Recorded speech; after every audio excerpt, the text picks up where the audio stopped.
valuable. I appreciate your service and support of the Fulton City School District, and thank you for serving on the teams at your schools. Normally, this is a dinner put on by our nutrition program, which is in our team, which is another way to celebrate them because we often acknowledge them this evening. And I will tell you, doing this on the screen is not the same as breaking bread. So I'm looking forward to be able to break bread with all of you, hopefully in the very near future. It really makes a difference. And this is a meeting that we always look forward to in the spring. It kind of kicks off all of the events towards the end of the year. It's something that we do around budget time. So I want to thank you for all that you do and all the things going on in our schools. You're a big part of that. So welcome, and we're glad you're here. I'm going to ask each of the principals if you could introduce your teams. We'll start, and somebody said to me when I was a high school principal that I, quote, sat in the catbird seat because I should be able to guide the whole district. No pressure with that. But I'm going to start with the high school. We're going to work backwards because ultimately the goal is to graduate, walk across that stage, and be contributors to our community and our community at large. Donna. Hi, everybody. From the high school, we have Jake Lewin. Now I'm going to make you wave when I introduce you, Jake. I see you up. You're at the top of my screen. There we go. There's Jake Lewin. Jamie Ruskowitz, teacher. Jake is a parent. Jamie, teacher. Amy, assistant principal. Jen Windsor, teacher. Tracy Richards, assistant principal. Sarah Fay, former library media. Oh, you're not mine anymore, Sarah. Sorry. Let's see. Becky Devendorf, parent. Sean, what are you doing here? I'm here for Mr. Hendrickson. Gotcha. I'm glad to see you. Sean is a teaching assistant at the high school and early college high school coordinator. And I think I got everybody. Tracy and Amy, did I grab everything? I think that is who we have here from the high school. Thank you for being able to be here this evening, folks.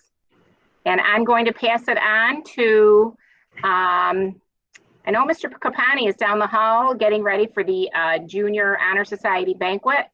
I should say ceremony. And so is Mr. Kaprosky. And so is Mr. Kaprosky, yes. So Mrs. Foster, the pressure is on. All right, so there, I don't see everybody on my screen. There is me from the junior high, Carrie Foster, and I see Sarah Fay, who is our grandparent, and also Gabby Pescarino, who is a teacher. Am I missing anyone? I do not see everybody's face. Is that it from the junior high?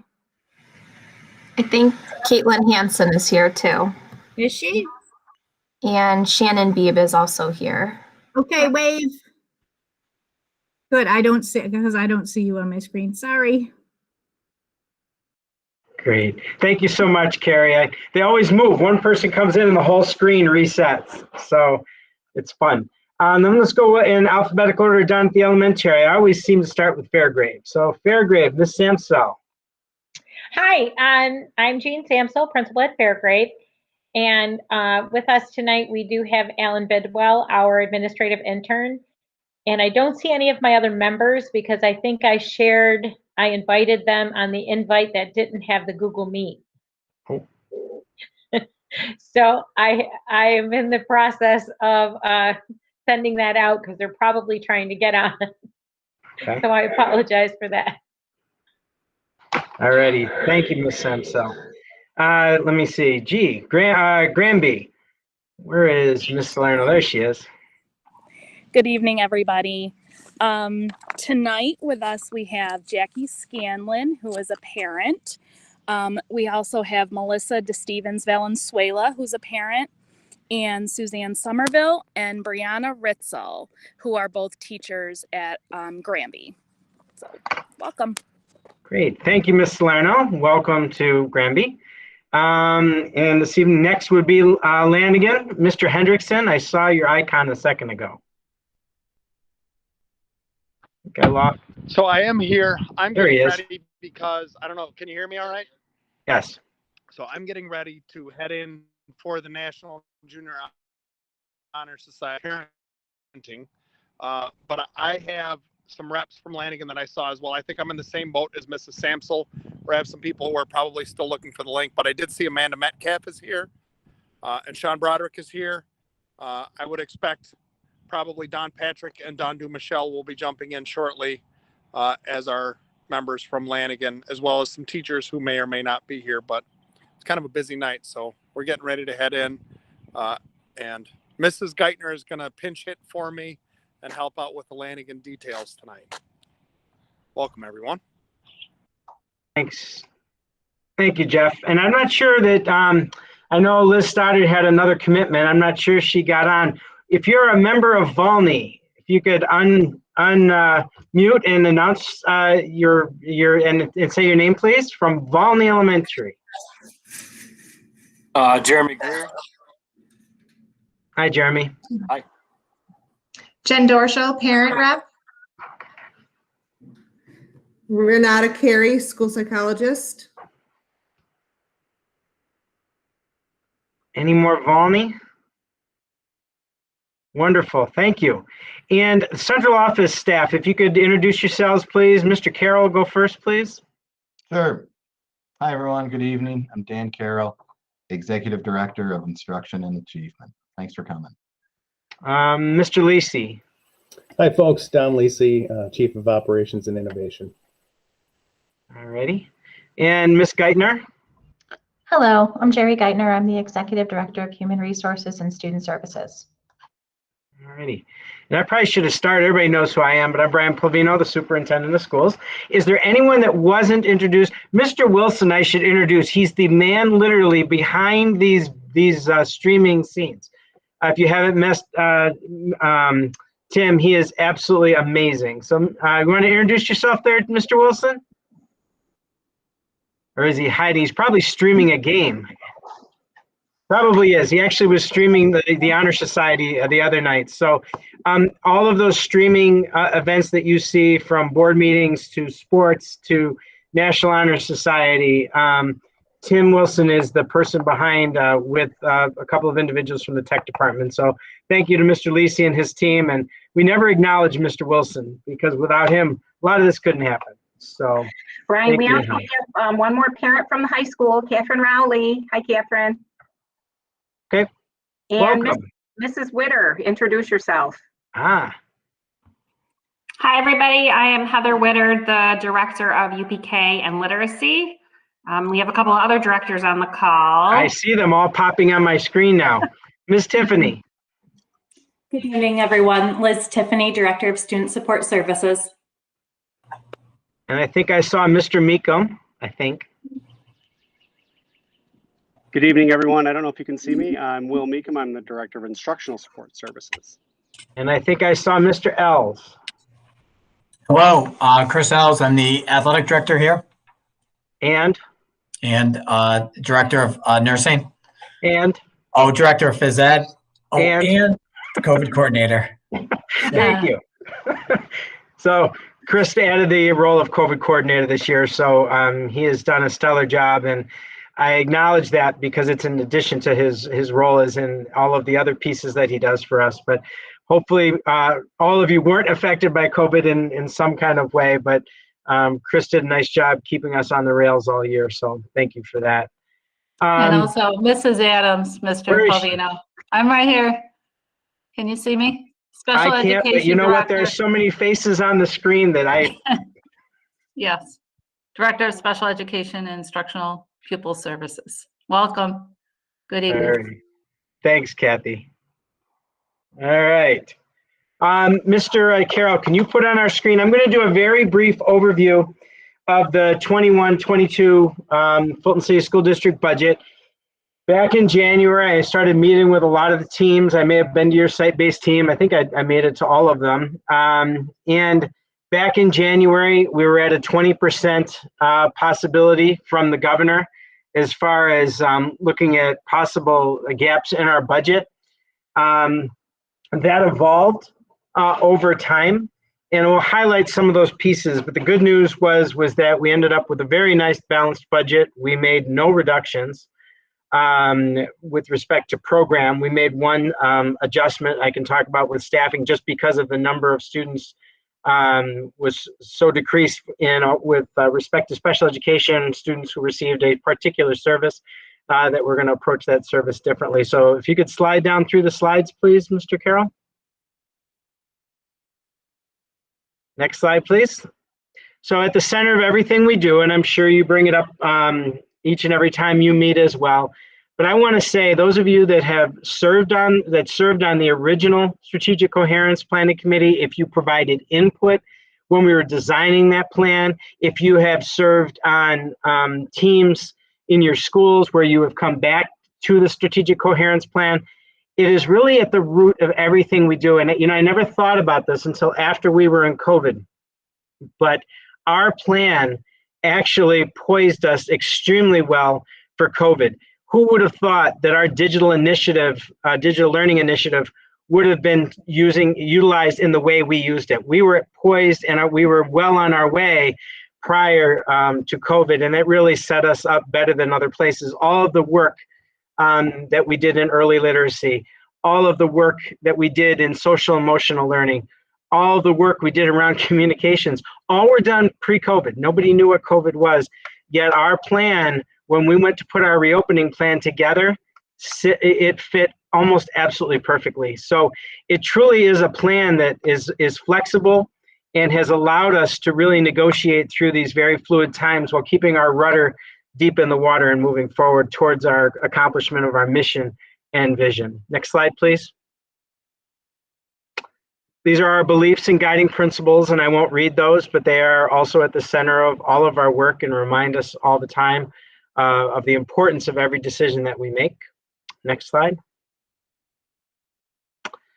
Coherence, one of the things that I think makes us unique here in the Fulton City School District, we didn't create a school improvement plan. We didn't create a strategic plan. We created a strategic coherence plan. And what does that mean? It means creating a collective commitment. It means coming together around consistent purpose, practice, shared commitments to improve student achievement. And that's been a real common thread for us, because during everything we've been doing, we focus our direction. We're very clear about what our goals are going to be. We really work hard at cultivating those collaborative cultures and making sure that we're focused on growth and that we're focusing on capacity and sustainability. And there'll be more conversation at the latter part, and an opportunity really for some input that we need from you around the federal stimulus monies. And to me, having been in a situation where I was given all these dollars and then told in 3 years, you don't have those dollars anymore. We were able to create something that lasted beyond those dollars. Some of the schools my sister schools at the time, they didn't take the same approach. And when the money ran out, all the programs and supports went away. And we would be remiss to as these federal dollars come in, that we don't make sure that, we want to set ourselves up so 5 and 10 years from now, we can see the structures and the systems that we've put in place, that foundation that we built, and as we strengthened our district, and be able to do some of those things that we've always wanted to do and build on our strategic coherence plan. But there'll be more discussion toward the end of the meeting, and I look forward to your input. So, and then that deepening learning is really about creating a deep understanding and knowledge through professional development and sharing with one another, and really working through and grappling with information to come up with the best innovative solutions. And then the fourth part of that wheel is extremely important. That's that progress monitoring. That's that internal and external accountability, making sure that what we want to accomplish is actually the way we want to accomplish it and the way we want it to look. And so that's really key. And then it cycles right back around. So you build on that foundation, then you build off of that. Next slide, please.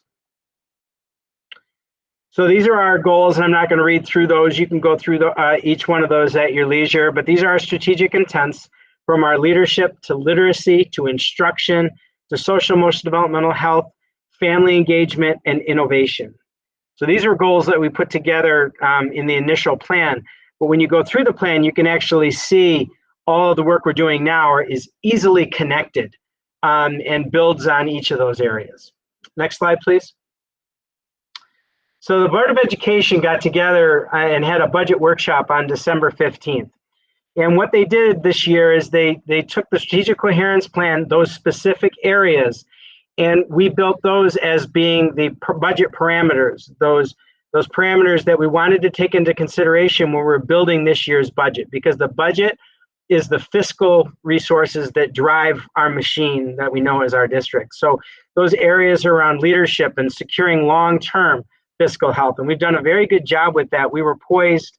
This is so, if people ask in the community and ask you questions, we've been able to increase our, if you will, our reserves and fund balance, or our savings accounts, if you will, right to capacities. And if you go back 10 years ago, we were identified as a district that was in moderate fiscal stress. We're off of those lists right now. So once again, we were poised, and thank you to Mr. Lynch and the boards that were with him, and then the boards that have worked with me, is that we've been able to maximize our reserves and our fund balance. So we're able to go into this, even if that 20% had come, at least we would have had the best possible opportunity to address that issue. Unfortunately, we don't have to. Our literacy, I can't say enough. Those of you that have young children, or you've had an opportunity through Students with Disabilities that have worked with, and you've experienced some of the Oswego County Literacy Initiative, that's all of our work around teaching the science of reading. And I will tell you, the conversations that I've had with teachers over the last couple of years, it's amazing the level of knowledge and skill they have taken it to a new level. It's so impressive. And right pre-COVID, I think we were right over the top, right near the top of pushing over with achieving and moving significantly toward our goal of 95% of our kids reading at proficiency by the end of 3rd grade. So we're going to regroup and get right back to where we were. We had figured that out, and we're hoping we can pick up and get that momentum going, because we learned something, and our teachers were doing some pretty amazing things. And so I'm hoping that we can get back there very quickly. Also, all of our multi-tiered systems of supports, I think they're some of the strongest around, and that's helped us as we've gone through this pandemic, but I think it's also going to help us significantly to build on what we already had in place. We had a strong system. Now we have to have an exceptional system to address a wider, expansive set of needs. So, but I think we have a situation where we have those good things in place. Instruction, really focusing on instructional programs and expanding all the things that we have, our early college, high schools, our work with the pathways at the high school level, all the way down to early literacy, and all of those components that we're going to find through our data where our kids are exhibiting any weaknesses post-pandemic. Our social, emotional, developmental health, we presented, I think it was this fall, I believe Ms. Geithner and Ms. Tiffany at NYSBA, and the feedback that we got and received around our social, emotional, developmental health, our work around trauma sensitive practices, it's truly at the forefront in the region. So once again, we were in the right place. We were doing the right things. We have a good foundation on which to frame as we come back full force in September to meet the wide range of needs we're going to have, and we're seeing them. And as kids have transitioned back, we've seen some kids that have come back very fluidly, and others that have needed support. So we're taking all of that information and all of the things we're learning to develop something that will be strong and be as consistent and accessible for all kids as possible. Our family engagement, this is an area where we continue to try to grow and evolve, and we need to continue to find ways to maximize the opportunity for that fluid communication back and forth with our families. And in our innovation, this is our digital learning initiative. This year we have students being certified as drone pilots in our programs. We've got a lot of things expanding. We're looking at all of our systems and the interoperability of our systems to look at efficiency in our business and our HR systems. So there's a lot of pieces going on, but again, all that had started and were part of our plan. So you can see the coherent connections. Leadership can't be in isolation from innovation and literacy. They all have to be very coherent, connected, and that will create that collective commitment and strength and sustainability and capacity for the future. So the next slide, please. So I'm not going to read through these, but these are some of our accomplishments in the areas of leadership, literacy. I've hit on some of these already. Next slide, please. And then we move into the areas of instruction, social, emotional, developmental health. Again, some of our highlights, things that we continue to build on and frame on. There's just great accomplishments, and they continue to be our priorities into next year's budget. Next slide, please. And there's family engagement, innovation as well. So just, it shows you that we're trying to build on what we've accomplished. We're not changing the course, but staying strong and on our center line. And what it's proving is, it's proven to be a very good center line for us. So we're going to continue on our path, hopefully to achieving every one of those strategic intents and beyond. Next slide, please. So just some highlights of the budget this year. The total foundation aid increased. If you didn't, the foundation aid had been flat in New York State for 2 years. Why is that important for you to know? Because the foundation aid, a large portion of our budget, it's about 68% of our budget, comes from state aid, not local share. So that is huge for us. And being at zero or no increase, our expenditures increase just through normal operation and doing business.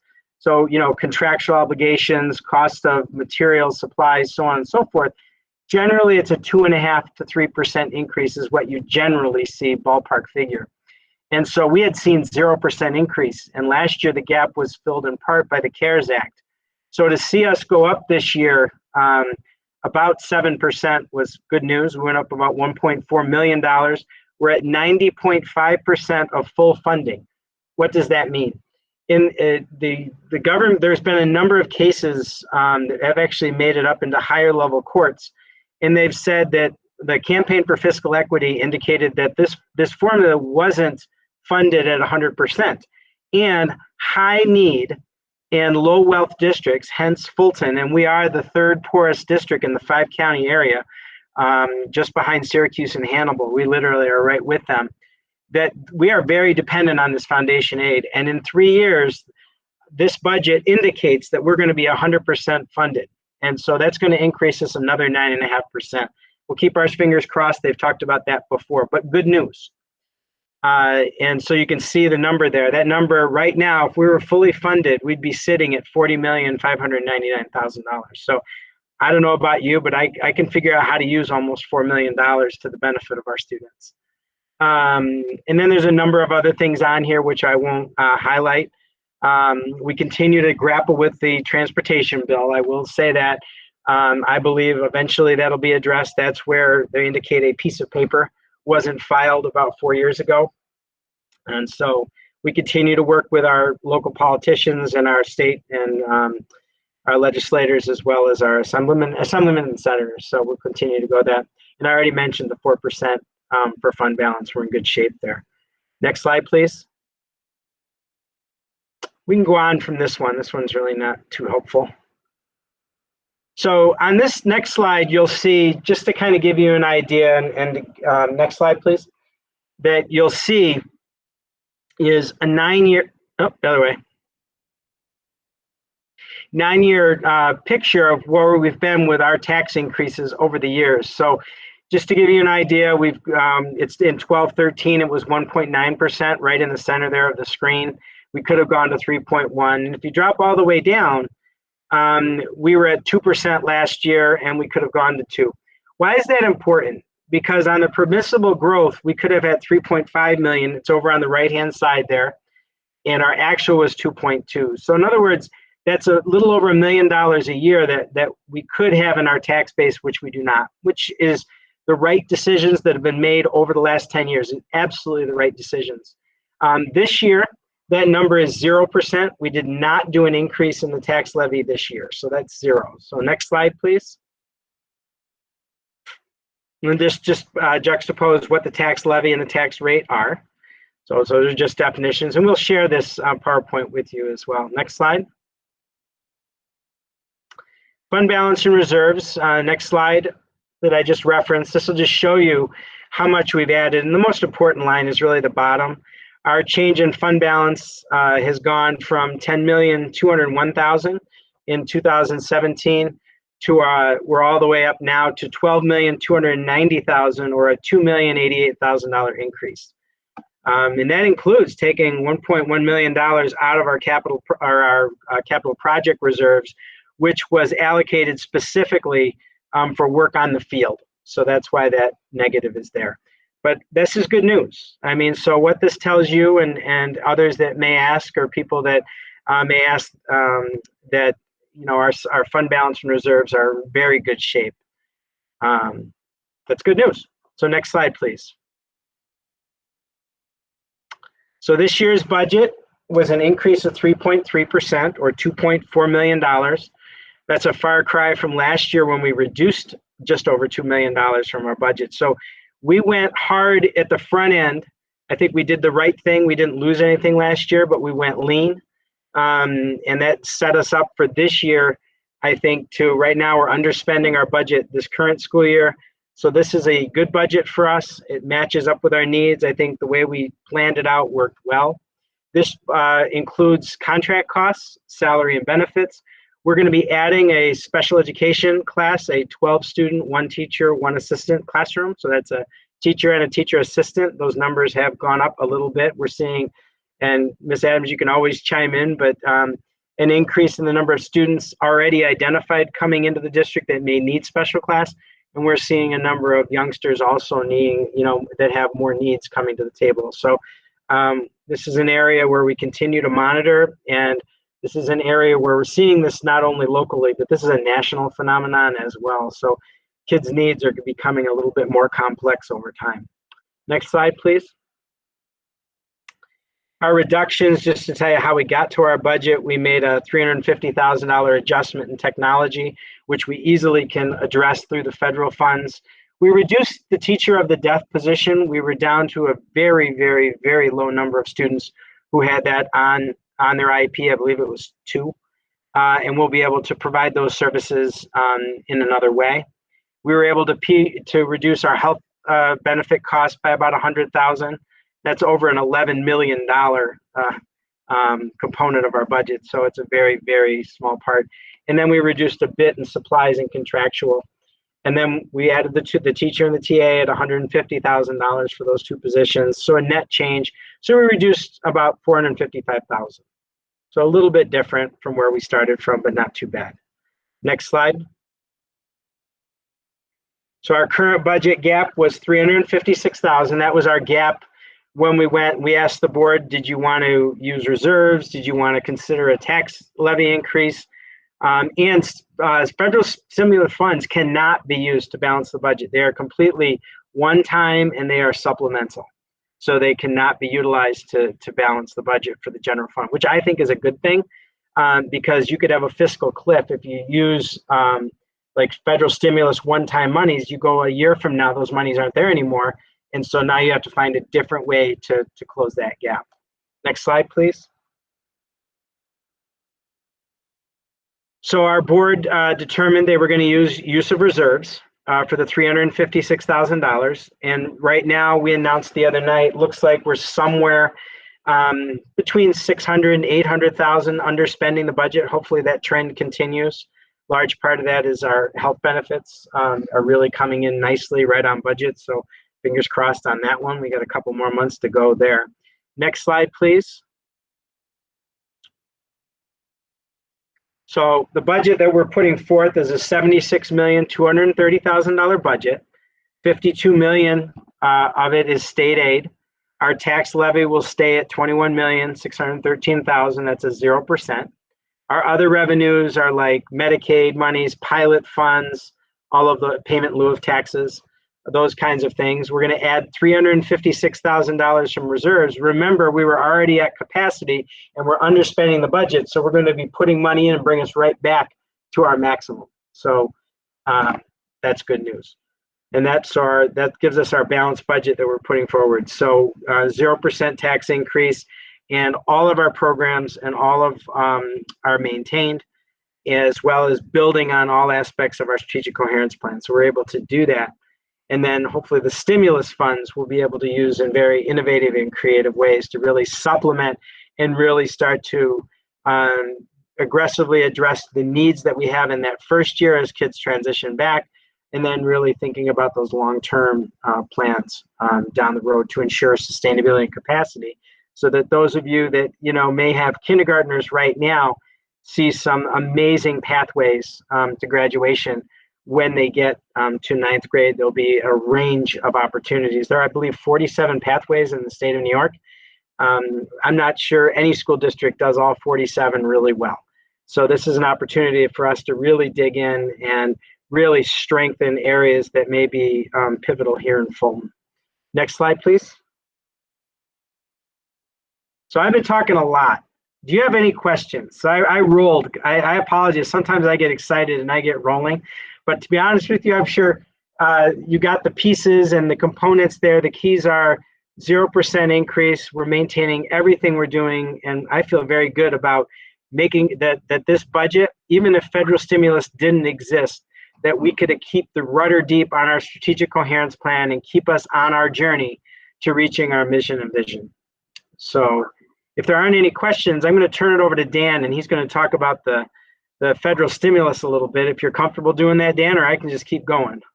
You mean you're going to give me the fun part, Mr. Polvino? Well, everybody says I talk too much, so I get excited. So I find that sometimes I'm better sitting back a little bit, but this is the part that I think is the most exciting because your voice is essential. So Dan, why don't you take it from here for a few minutes and I'll try to be quiet. How's that? I will happily take it from here. This really is the fun part, and this really is the part where we need all of you. We need your ideas.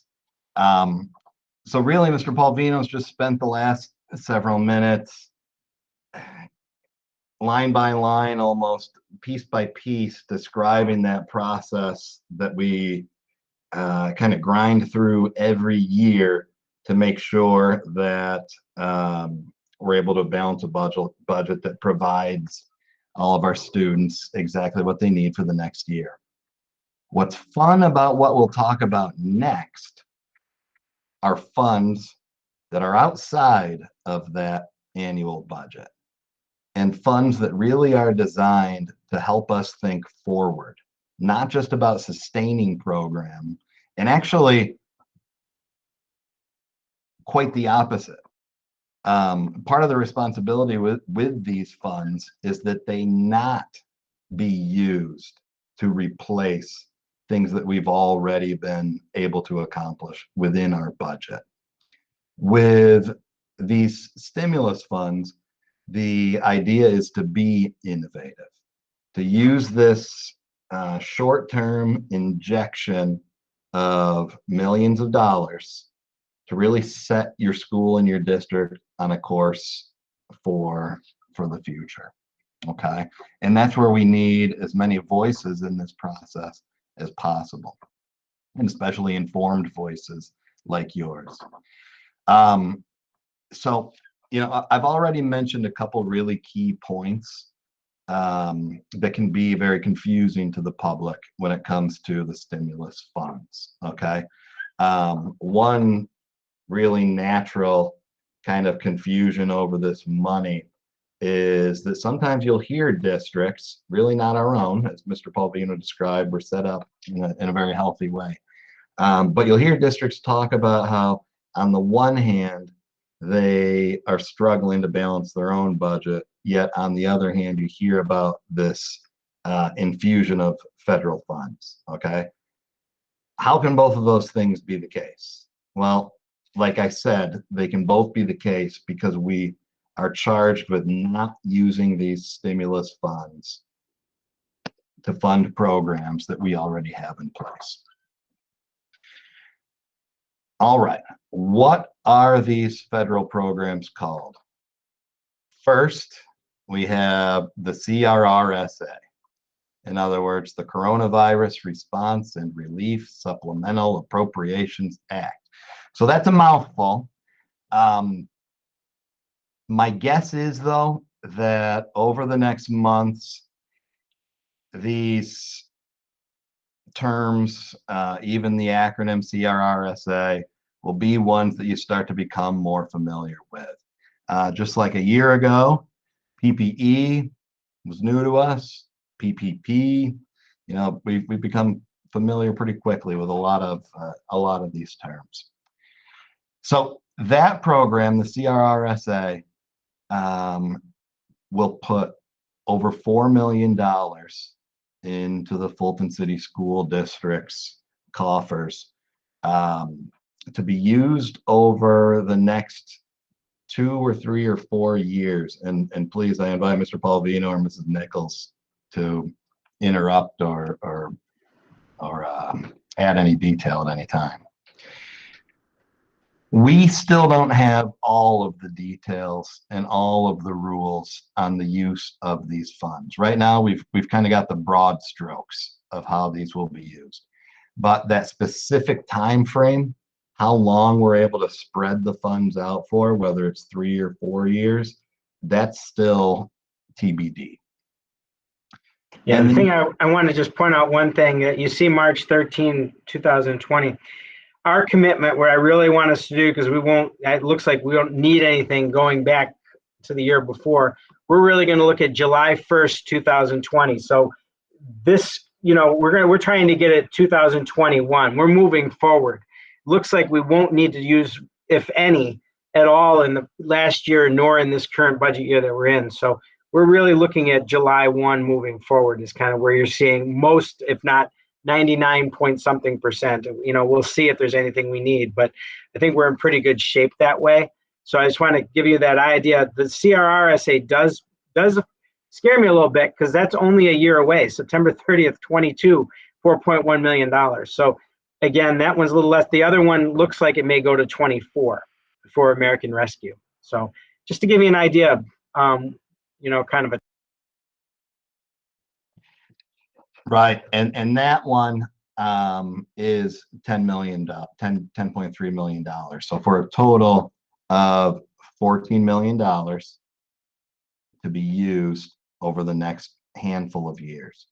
Notice that one of the details within the ARP is that at least 20% of those funds, so 2 million plus in our case, must be used specifically to address issues of learning loss amongst students. So remember, these funds were put into place to help districts get over the hump of the pandemic and to position them for a future beyond that. Before we move on, we'll get into some discussion. But are there any questions about anything on this slide? The funding sources, that kind of confusing piece about using your budget versus using federal funds. And trust me, there is no stupid question on this. Until a couple weeks ago, we were complete novices with these things. So we're trying to learn as fast as we can. I think the key, everybody, is just one-time allocation. It's like if you're redoing your kitchen, you go into your savings, you say, I'm going to pull out, X amount of dollars to update my countertops. That money's not going to go back in there ever again. You've identified it for that. It's one-time allocation and allowable use, which Dan will talk about on the next page briefly as well. So it's the way I look at it, but then it's how do you maximize that potential? So that's a great point. I'm going to take your analogy there, Brian, for just a second. In terms of strategy with how to use this money, it would make a lot more sense for me to renovate my kitchen, improve my countertops with this one-time burst of money, as opposed to take it all and use it as a down payment on a house that once it's gone, I'm not going to be able to continue to afford. Okay. So this concept of sustainability is a really important one that I'm going to ask you to think about when we start getting into generating ideas. All right. If we can't afford to maintain what we've put into place, then we need to really think about that and think about if it's the best use of the funds. So next, we have a slightly condensed list of the allowable parameters for using these funds. Okay, the list is a bit longer. I trimmed it down just a little bit to those areas that I think are most relevant to why everyone in this meeting is here. These are the areas that really end up impacting the student experience in our school. So I thought that we'd focus on these for tonight. So first, that first area we already alluded to, and that's programming specifically designed to address learning loss. And with each of these, feel free to raise a question about what that might include, if you like. Feel free to use the chat if you'd like to add a question to the chat.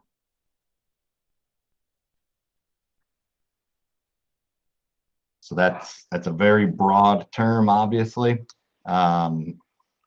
There's very little that we do instructionally in our schools that really are not intended to address learning loss. So that could cover a lot of different types of activities. Next, activities to address the unique needs of low-income children or students with disabilities, English language learners, racial and ethnic minorities, students experiencing homelessness, and foster care youth. What do these groups have in common? What we know, based on a whole lot of research that's being done on the impacts of the pandemic, what we know is that these are groups who have experienced the negative impacts of the pandemic more harshly than others.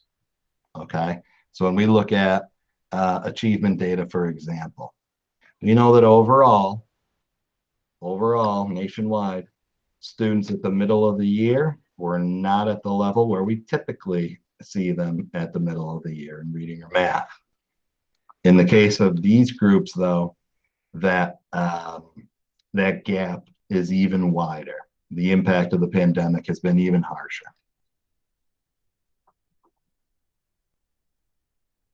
Next, purchasing educational technology is an allowable use of these funds. Try to pause a little, allow room for a question. Next, providing mental health services and supports, including through the implementation of evidence-based full-service community schools.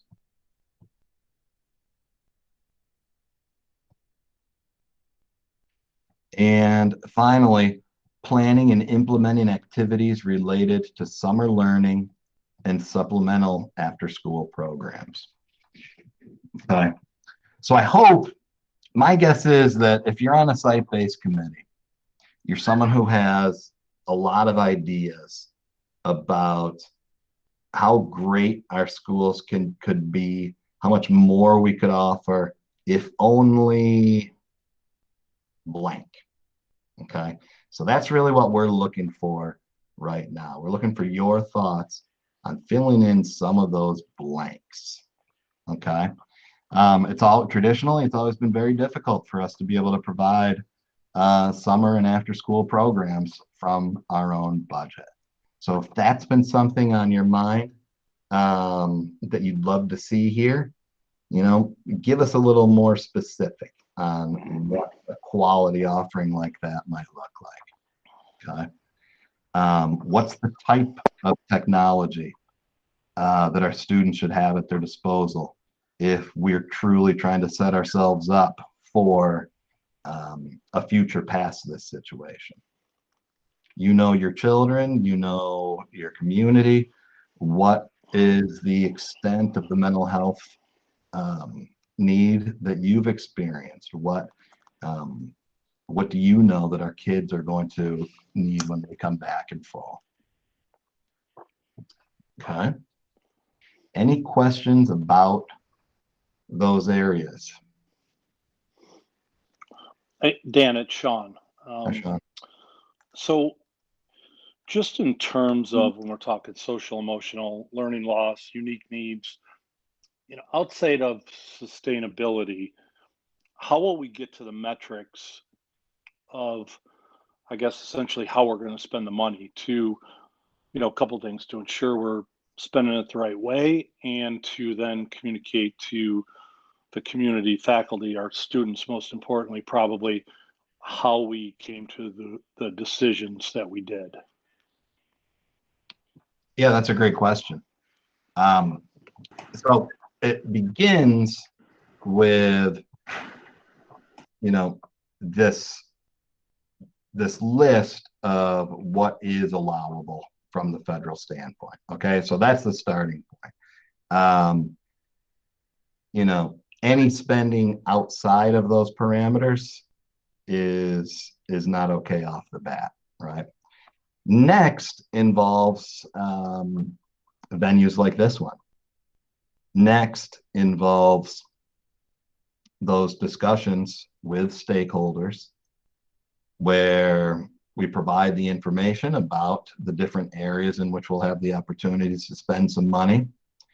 We look at those like Mr. Palvino did from the beginning, starting with the strategic coherence plan.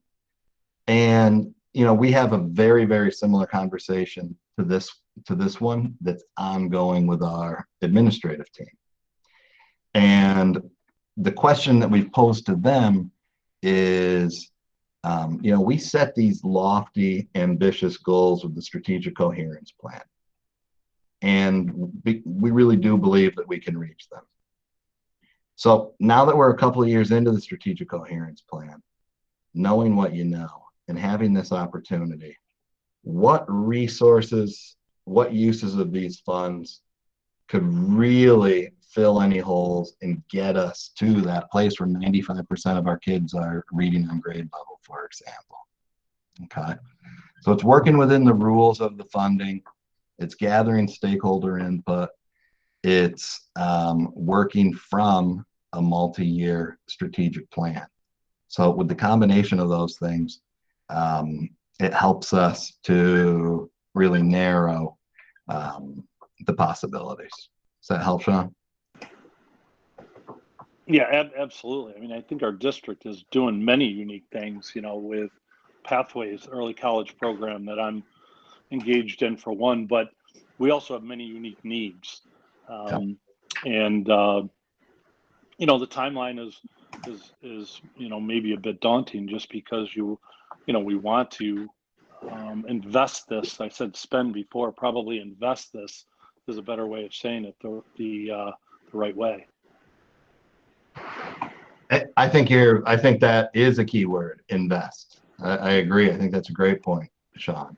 That and that goes along with that sustainability piece. That we want to make sure that these are expenditures that will keep paying dividends after this one-time burst of money is gone. Are these expenditures that set up a new structure that can be maintained moving forward? In the gap closing area, are they expenditures that help us fill the immediate learning need that's been caused by the last year and that we'll no longer need thereafter? Okay. I think that was a great term to use, is investment.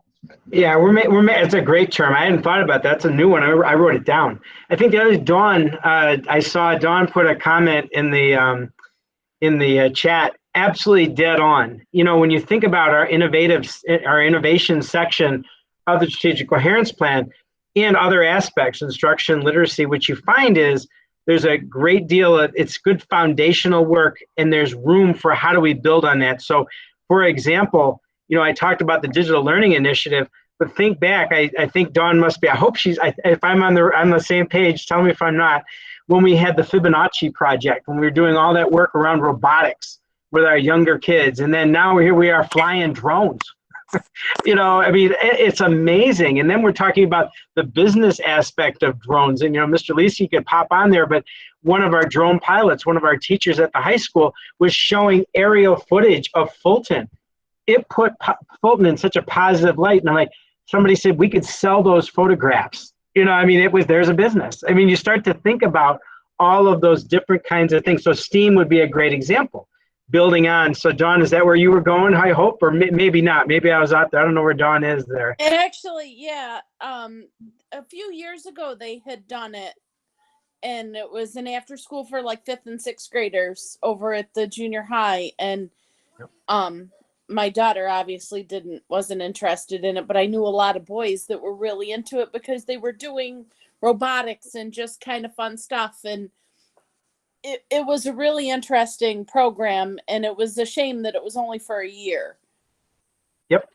And I will tell you that in the back of my mind, when I saw this money come, I thought, gee, what can we do pre-K-12 to really kick up our work and build in that area of STEM and STEAM, you know, and creating, because we know that technology is going to be, I think it's upwards of almost 90% of jobs have some technology aspect now. I mean, we would be remiss if we don't build that into the world that our kids are interacting with, because it will be their world. So that's a great point. That's a great example. If I could add, and thank you, Don, for that suggestion. We are in the initial planning phases at the high school of creating some interdisciplinary work with our students. We're already in discussions about what what a big project would look like. And I use the term project loosely, but it will be all encompassing with all of our elective area classes. So we're pretty excited. I just kind of wanted to put it out there that some initial planning is going in. We're looking at redesigning our technology department into a technology suite with all kinds of innovative equipment. So when I say initial, within the last few weeks, we're having some great discussion. So I wanted to add that from the high school end. So thank you, Don. So I see we've got some ideas starting to flow in the chat, and we could continue that way. I'll be honest. Anyone who's in SCC or ECC with me knows that I end up fumbling through trying to set up breakout groups and collaborative sheets like you wouldn't believe. So I did try my hand at creating a collaborative sheet. I know that many of you received it. I saw many of the users pop in there. Really, we want to just give you a little bit of time to think about each of these areas and to share your idea. Okay?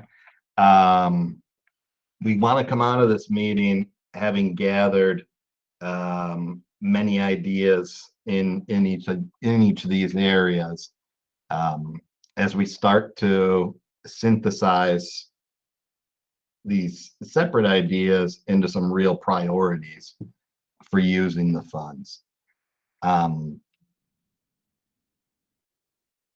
don't know if has anyone started using the Jamboard file that I sent, or would we prefer to just use the chat?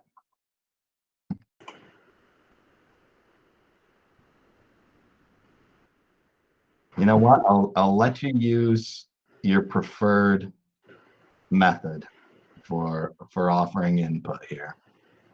I think that to Sean's point, that he brought up, we're not going to plan out the use of $14 million in the next month and a half. Right. I think one of the things I'm hoping that it's like Smart Schools Bond Act. And what that was, the governor a number of years ago allocated certain amounts to every district, whatnot, but you were given literally years, right, Mr. Lisi? It seems like it's been years. I think it is years, where we've been working on that, and you put in separate plans. Finally, we put a plan in just to get it all kind of encumbered. But the idea is that I see this, and I'm curious when the templates come out, what is it? I look at it, what do we need to get done right now?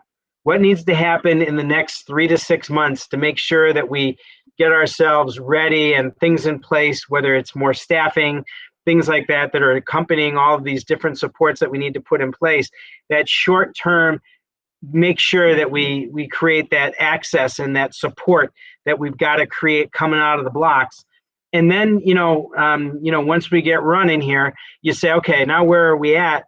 Now we refocus and continue to tighten that plan and continue to focus. So it kind of went back to that, that point where we don't want to just spend the money for spending, but we want to make sure that it's done in a graduated way. I'm hoping they don't tell us to do a $14 million plan. So, I guess that's my point, is that this is going to be evolving over time. So they'll be taking all these ideas and then prioritizing and then really mapping out, short into mid into long term, so that we come out the other end as strong as Fulton can be, would be the best way I can describe it. So I know we're getting towards the end of the time. I don't know, really your input's going to be essential, over the next couple of weeks, months, years, because the years, it kind of goes back to that accountability, that feedback on how we're doing. And we've been doing a lot of surveys and things like that.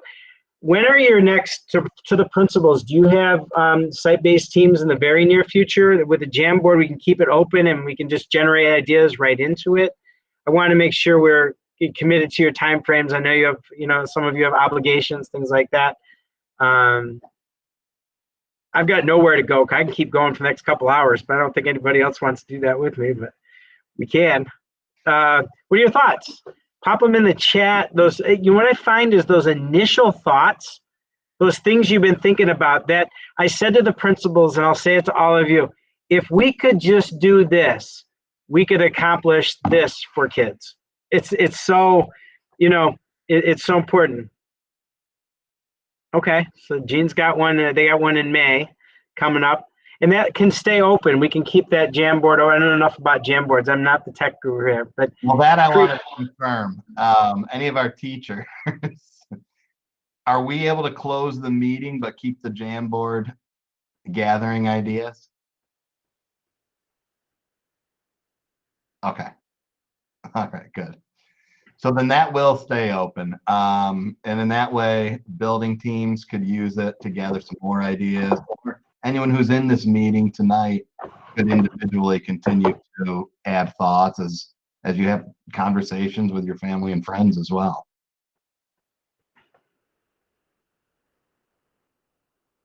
Just a general question to everybody here. Do the surveys, are they helpful? Do you find that they're a great way for us to get quick information from all of you? We get hundreds of responses within minutes. Is that a good tool for providing feedback along with open-ended opportunities right on those surveys? Is that a good tool for those of you that are parents or teachers, or are you finding it? Okay.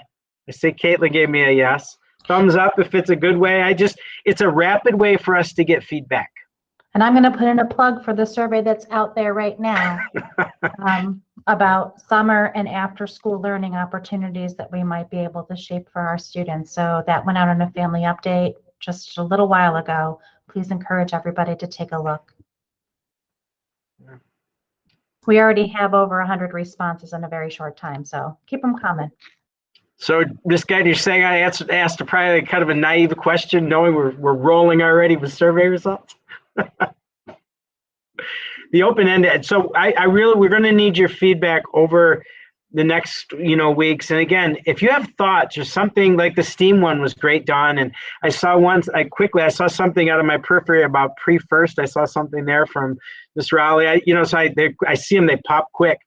But what we've done is every meeting that we've had, we've been asking these questions. We've been compiling these lists. And what's interesting is they're more similar than not. You can actually make coherent connections to things because of our plan. We're actually able to get them kind of in the right spots, and we can see how in the end you can take all the ideas, put them together, and come up with something that's even stronger. So every idea that you have, generate them and share them with us. And I think that's going to be key here, because this isn't Brian's plan. It's our plan. This is a plan for our kids down the road here. Next year, high schoolers over the summer. Yep. So I believe we're looking at a socialization aspect to our summer programs. Isn't that right, Jerry? That is correct. Our goals will be social, emotional, academic enrichment for the secondary kids, well, for all of our students, real high interest learning opportunities, more like summer camp, or for our older students, a specialized institute that will help them. Which is why the survey is so important, because our tendency is to want to go really big. We want to know exactly how many students we can expect so that we're planning appropriately for them. Yep. I don't know if you saw Mr. Lisi's pop on, you'll see it when the budget newsletter comes out. But we have gotten ourselves into esports now. That's a thing. And apparently it's a big deal. And it's exciting and growing across the country. And that's an area where we're looking at. So really looking at dropping a lot of oars in a lot of places to try to provide the greatest opportunity for kids to really get engaged and motivated and get them excited about coming every day and interacting every day. So, yep, so you're seeing some of them pop there in the chat. Chat's growing. I like it. And I'll make sure to capture everything in the chat, get it into the Jamboard so that we have everything in one place. Yeah, the summer program is going to be open to all kids. I mean, all of our kids need those opportunities. And, as was said, we tend to go big here in Fulton. In fact, my team put together a grant, not even knowing all these federal funds were coming together, pursuing a very large, over $1 million grant through the New York State to support summer programming. So that lasts 5 years. So that could be a great opportunity as well. So we already have some plans and works for summer programming. So again, Fulton was kind of doing something we didn't need to do, but we decided to take that opportunity, and hopefully, fingers crossed, that's another block of money that will support us beyond these federal grants as well. So, but again, that's why we actually have some ideas in place, because we did some forethinking, and it's going to set us up as well. So, and it aligns with a lot of the comments coming up in the chat.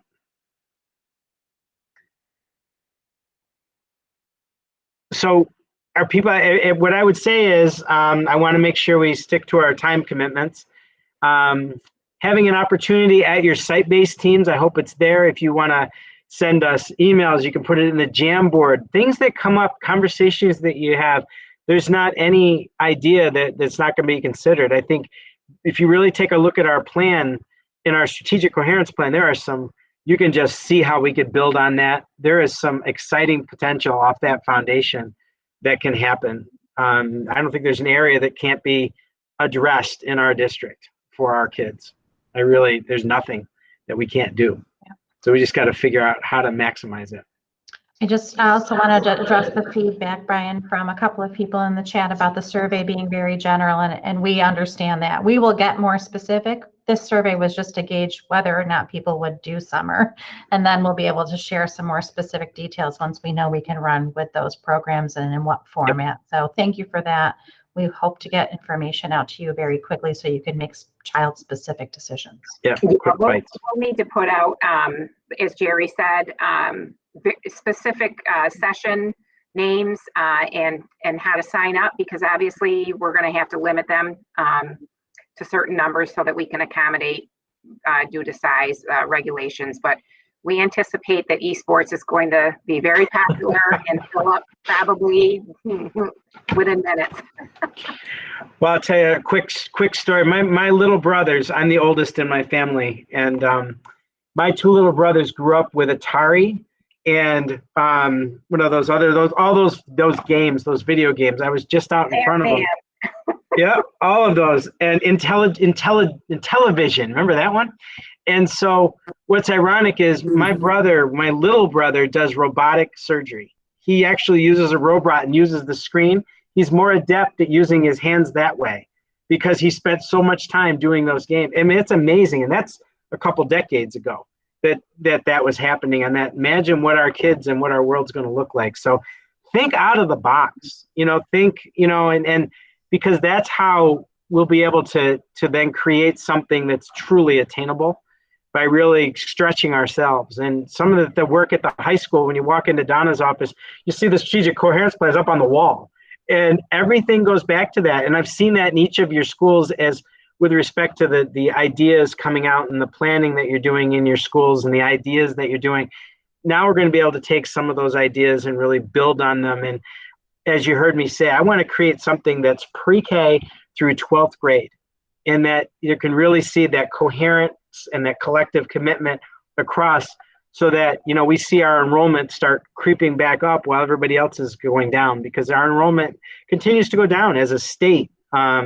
And as a district, we went down again a little bit. We average about 50, but I think if you're the cutting edge district, people are going to say, I want to live in Fulton. I want to be here. I want to be a part of this. I want my kids to be here. And that's what we want, because I think it's where we need our kids. They need to be right here in Fulton. So, but think out of the box, you know, think about the conversations you're having with your kids. You know, sometimes our kids have the best ideas. We just don't necessarily hear them all the time. So with that, I'll draw it to some closure. I know everybody's looking, and, you know, I got things to go on this evening, but please, please, please, please share your ideas with us and your thoughts, and talk to your, you know, your neighbors and your friends and your colleagues. And, you know, our teams are really having those conversations, and that as we get clearer parameters from the state, we can then start to pull things together, pop ideas out to people, get feedback, and hone these things down. And again, it's a marathon. This $14 million is a marathon. It doesn't have to be done in a sprint, but there's some stuff that we have to sprint with, because we want to make sure our kids have what they've got. But then we need to take up the reins and really pay attention and adjust and maximize, so that at the end we cross that line exactly where we want to be, which is out in front. So with that, I sound like a commercial tonight, but I'm excited. It's a great opportunity. And I want to extend my appreciation to all of you and all that you're doing for our schools, and all of the input and the time that you're spending. I really appreciate that on behalf of our kids. And I'm excited. I have a feeling we're on the cusp of some really exciting things. So more to follow. We have a story to build, folks, and I look forward to writing it with you. So with that, have a great evening. Thank you, everybody.